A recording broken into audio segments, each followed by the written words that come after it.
Good morning dear students. हम science का second chapter पढ़ रहे थे, that is components of food, जिसमें हमने फूड स्टोरेज तक पढ़ लिया था लास्ट क्लास में। आज हम अपनी आगे के क्लास में पढ़ेंगे डेफिशिएंसी डिजीज़ कि कौन सी बीमारियां होती है इन सब की कमी की वजह से, डेफिशिएंसी की वजह से। अभी देखिए, deficiency disease occur when a diet lack necessary nutrients. Deficiency disease कब होती है? जब हमारी डाइट के अंदर जो नेसेसरी न्यूट्रिएंट्स होते हैं, जो पोषक तत्व होते हैं, उनकी कमी होती है, तो हमें डेफिशिएंसी डिजीज़ हो जाती है। Intake of an unbalanced diet can lead to malnutrition. अगर हम अनबैलेंस डाइट लेते हैं, मतलब जिसके अंदर किसी न किसी चीज़ की कमी होती है, like carbohydrate, protein, vitamin, fats, minerals, इन सब की हमें एक बैलेंस डाइट लेते हैं तो हमारी बॉडी हेल्दी रहती है। अदरवाइज़ हमारी बॉडी में कोई ना कोई डिजीज़ हो जाती है, like mail nutrition. Mail nutrition क्या होता है? जिसको हम कुपोषण बोलते हैं। खाने की कमी की वजह से हमारे शरीर में कुपोषण की बीमारी हो जाती है, दैट इज़ पुअर हेल्थ, या फिर हमारी हेल्थ ख़राब हो जाती है।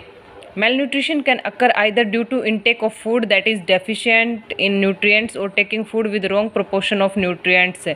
जो malnutrition, जो कुपोषण की बीमारी होती है, वो कैसे होती है? या तो हमारे फूड में न्यूट्रिएंट्स की कमी की वजह से होती है, या फिर अगर हम गलत मात्रा में न्यूट्रिएंट्स ले रहे हैं तो हमारे शरीर में कुपोषण की बीमारी हो जाती है।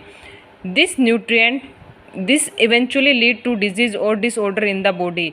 इस बीमारी से क्या होता है? हमारी बॉडी के अंदर डिसऑर्डर्स हो जाते हैं, ठीक है ना। हमारी बॉडी प्रॉपर फंक्शन नहीं करती।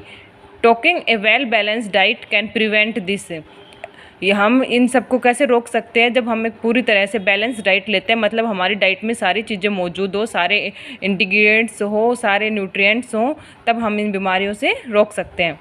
Late us now study about some disease cause due to poor nutrition. अब हम कुछ डिजीज़ को पढ़ेंगे, स्टडी करेंगे जो पुअर न्यूट्रिशन मतलब न्यूट्रिशन की कमी की वजह से होते हैं। There disease are known as deficiency disease. और ये न्यूट्रिशन की कमी की वजह से जो डिजीज़ होती है वो क्या कहलाती है? Deficiency disease. आपको देखो पिक्चर दे रखी है जिसके अंदर गोइटर एक डिजीज़ है जो आयोडीन की कमी की वजह से होती है, ठीक है। तो इसमें क्या होता है कि वो हिस्सा पर्टिकुलर जहाँ पे हमें वो डिजीज़ होती है वो सूज जाता है, ठीक है। एक्स्ट्रा उसके अंदर सूजन आ जाती है। देखो फर्स्ट डिजीज़ देखो, क्वाशियोर डिजीज़। अब इस डिजीज़ में क्या होता है? The deficiency of protein in the diet causes a disease called क्वाशियोर।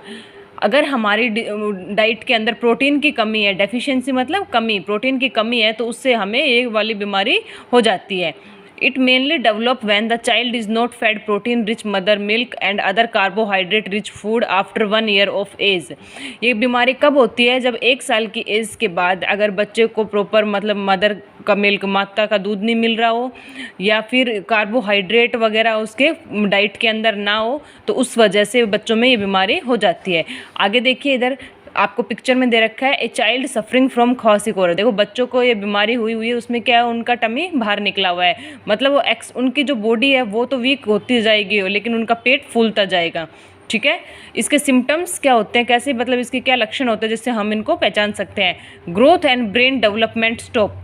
जो हमारे शरीर की ग्रोथ होती है, जो वृद्धि होती है, और जो हमारे दिमाग का डेवलपमेंट होता है वो रुक जाता है। The abdomen and other body parts get swollen. Abdomen क्या होता है? एब्डोमेन होता है पेट, ठीक है। और हमारे जो बॉडी के अदर पार्ट्स होते हैं उनके ऊपर स्वेलन मतलब सूजन आ जाती है, सूजा हुआ लगता है। Discoloration of hair starts. बालों का कलर डिस्कलर हो जाता है, ठीक है ना, मतलब वो उनका कलर हट जाता है, वो वाइट होने लग जाते हैं। The child become thin and weak. और वो जो बच्चा होता है वो कमज़ोर और पतला हो जाता है। थिन मतलब पतला, ठीक है। और कब होती है बीमारी? 1 ईयर ऑफ एज, मतलब 1 साल के बाद ये बीमारी बच्चे के अंदर देखने को मिलती है। अब इस बीमारी को हम कैसे रोक सकते हैं वो देखिए। प्रिवेंशन मतलब इसकी कैसे रोक सकते हैं, रोकने के उपाय देखिए। A protein rich diet should be given to the child. ये जो डिजीज़ है ये प्रोटीन की कमी से होती है, इसलिए इसको रोक कैसे सकते हैं कि हमें हमारी जो डाइट है उसमें प्रोटीन को इंक्लूड करना चाहिए, मतलब ज़्यादा मात्रा में प्रोटीन खाना चाहिए। और प्रोटीन किससे मिलता है? दालों से, एग से, ठीक है ना। The diet should include soybean. हमें हमारी डाइट में क्या इंक्लूड करना चाहिए? सोयाबीन इंक्लूड करना चाहिए। पीनट्स, मूंगफली होती है वो करनी चाहिए। वीट, ग्राम, फिश मीट, मतलब हमें मछली है या कोई मीट खा रहे हैं या फिर गेहूँ, वो क्या चना वगैरह खा रहे हैं, तो इन सब से क्या है हमारी बॉडी के अंदर प्रोटीन्स मिलेगा, ठीक है, और ये बीमारी नहीं होगी। सेकंड देखिए मरसमस बीमारी, ये इसमें इस डिजीज़ में क्या होता है, marasmus is also caused due to deficiency of both carbohydrate and protein. Marasmus जो डिजीज़ है वो क्या है, कार्बोहाइड्रेट और प्रोटीन दोनों की कमी की वजह से होता है। प्रोटीन की कमी से होते ही है वो बीमारी क्या कहलाती है, क्वासिओरकोर। और ये जो मरसमस बीमारी है ये किससे होती है, कार्बोहाइड्रेट और प्रोटीन दोनों की डेफिशिएंसी की वजह से। It usually occur in infant less than 1 year of age. ये क्या है, 1 साल से कम बच्चों को हो जाती है। देखो इसमें आपको एक बेबी की पिक्चर दे रखी है जो कितना पतला है, ठीक है ना। अब देखिए यहाँ पे आपको एक टेबल बना रखी है, जिस टेबल में आपको पर्टिकुलर विटामिन्स और उनसे होने वाली डिजीज़ और उनके सिम्टम्स दिखा रखे हैं। तो एक बार आप इसको लर्न कर लीजिएगा, क्योंकि ये डिजीज़ काफ़ी बार पूछ लेते हैं 1 मार्क्स में 2 मार्क्स में कि विटामिन ए से कौन सी डिजीज़ होती है, विटामिन बी से कौन सी होती है, सी से कौन सी होती है एंड डी से, ठीक है। तो ये चीज़ें आप एक बार लर्न कर लेना। नेक्स्ट देखिए सिम्टम्स क्या होते हैं, हम जो पढ़ रहे थे लास्ट में, हम मरसमस जो डिजीज़ पढ़ रहे थे उसके सिम्टम्स देखिए। चाइल्ड बिकम स्किनी, बच्चा क्या होता है, बिल्कुल पतला सा, स्किनी सा, चिपका सा हो जाता है। Growth of brain and its development stop, भाई जो दिमाग की जो ग्रोथ हो रही है या उसका जो डेवलपमेंट हो रहा है वो रुक जाता है। Ribs look very prominent, ribs क्या होती है, जो हमारी जो पसलियाँ होती है वो क्या बिल्कुल दिखाई देने लग जाती है। डायरिया, और उसको डायरिया हो जाता है, दस्त हो जाते हैं। Child can not move due to lack of energy, और बच्चा क्या है, मतलब मूव नहीं कर सकता, हिल डुल नहीं सकता, क्यों, क्योंकि उसके अंदर एनर्जी की कमी हो जाती है। प्रिवेंशन, प्रिवेंशन मतलब हम इसको कैसे रोक सकते हैं। The child should be provided with the protein and carbohydrate rich diet, हमें बच्चे को कार्बोहाइड्रेट और प्रोटीन से रिच डाइट, मतलब उसकी डाइट में प्रोटीन और कार्बोहाइड्रेट को ज़्यादा से ज़्यादा शामिल करना चाहिए, ठीक है। यहाँ पे आपका सेकेंड चैप्टर कंप्लीट होता है। इसके अंदर आपने क्वेश्चन आंसर कर लिए हैं, 1-2 क्वेश्चन आंसर है वो उनकी पिक मैं आपको सेंड कर दूंगी ग्रुप में, ठीक है। आगे देखिए हमारा नेक्स्ट चैप्टर स्टार्ट करते हैं, third chapter, that is cleaning of food, कि फूड की सफाई कैसे की जाती है, खाना कैसे, मतलब भोजन कैसे मिलता है, कैसे साफ़ किया जाता है। इंट्रोडक्शन में देखिए, now we know that we eat a variety of nutrients in our food to keep our self healthy. हम सभी जानते हैं कि भाई हम हमारे भोजन के अंदर डिफरेंट न्यूट्रिएंट्स होते हैं जो हम खाते हैं, जो हमको हेल्दी रखते हैं। This is possible only if food is clean and free from any unwanted substances. ये कब पॉसिबल है, जब हमारा फूड साफ़ हो और उसके अंदर कोई भी अनवांटेड सब्सटेंसेस, मतलब अनचाहे वो उनके अंदर सब्सटेंसेस ऐड ना हो, ठीक है ना। जैसे गेहूँ वगैरह है तो गेहूँ वगैरह के अंदर कोई कचरा ना हो, ठीक है ना, मिट्टी वगैरह ना हो, तो इन सब से उनको पहले क्लियर किया जाता है। ऐसा तो नहीं है डायरेक्ट हमारे खेत में गेहूँ उगता है और हम उसको एज इट इज़ ला के यूज़ में ले लेते हैं, उसको में भी काफ़ी प्रोसेसेस की जाती है, उसको हम 1 बाय 1 इसके अंदर डिटेल से पढ़ेंगे। आगे देखिए, we eat certain foods raw but maximum food that we eat is cooked. हमें क्या, फूड्स रो क्या होता है, रो मतलब कच्चा, फूड मतलब खाना, हम कच्चा खाना खाते हैं, बट मैक्सिमम फूड, लेकिन ज़्यादातर जो फूड होते हैं वो क्या करते हैं हम, वी ईट इज़ कुकड, उसको हम पका हुआ खाते हैं, कुकड मतलब पका हुआ। We require to separate detrimental और non usable substance that may be mixed with it, ठीक है। हम क्या करते हैं भाई, उसके अंदर जो नॉन यूजफुल सब्सटेंस होते हैं वो सबको हम सेपरेट कर देते हैं, निकाल देते हैं उसमें से। At times even useful substance are required to be separated if they need to be use separately. जो यूजफुल सब्सटेंसेज होते हैं उनको हम अलग से सेपरेट करके रख लेते हैं। आगे देखिए, substance to be separated can have particle of various size and state. जो सब्सटेंस हम सेपरेट करते हैं, अलग करते हैं, वो क्या वेरियस अलग अलग साइज के भी हो सकते हैं और उनके अलग अलग स्टेट भी हो सकती है। This can be solid, liquid और इवन गैसियस।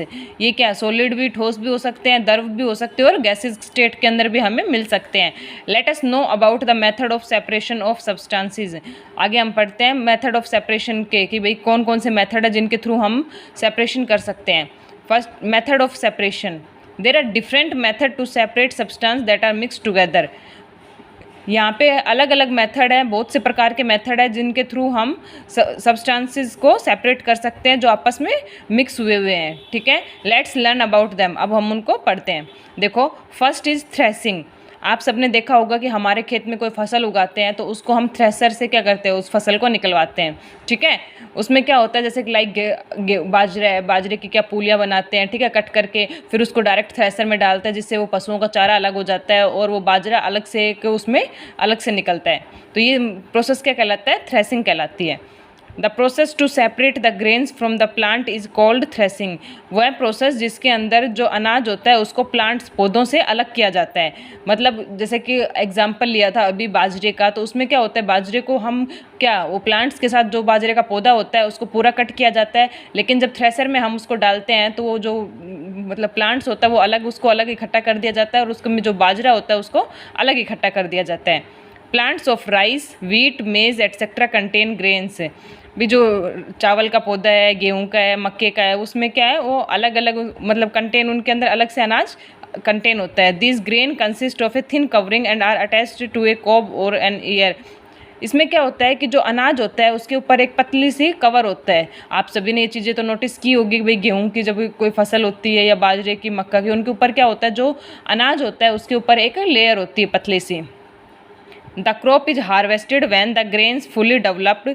जब फसल को काट लिया जाता है, जब उसके अंदर अनाज पूरी तरह से डेवलप हो जाता है।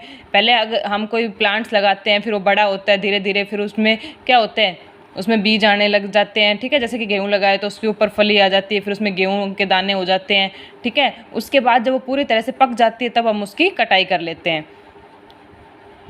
एंड समवट ड्राइड, और उसके बाद फिर उसको सुखाया जाता है, ठीक है, क्योंकि गिल्ले को फिर थ्रेसिंग के थ्रू हम नहीं निकाल सकते। The stalks of the crop have to be threshed in bid to separate the grain, और उसके बाद फिर उसको थ्रेसर के थ्रू उन अनाज को अलग किया जाता है। देखो यहाँ पे आपको एक पिक्चर दिखा रखी है, इस पिक्चर में आपको थ्रेसिंग के थ्रू भाई कैसे थ्रेसर की मशीन को यूज में लिया जा रहा है और उसमें से अनाज को अलग किया जा रहा है और जो कचरा होता है उसको साइड में अलग किया जा रहा है। There are several way by which stalks are removed.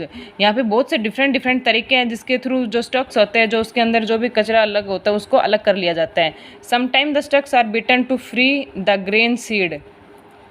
देखो जो स्टक्स होता है, जैसे कि भाई किसी भी चीज़ की पर्टिकुलर कोई भी अनाज हुआ, उसकी क्या होती है, जो पुली होती है उसको रखा जाता है और उसको क्या किया जाता है, उसको पीटा जाता है। मतलब किसी बड़ी भारी वस्तु से, जैसे कोई लकड़ी ले ली, उससे उसको पीटा जाता है, जिससे क्या होता है वो सूखने के बाद उसके दाने अलग से निकल जाते हैं। Sometimes farmer make their animal walk over the dried harvesting crop scattered on the ground.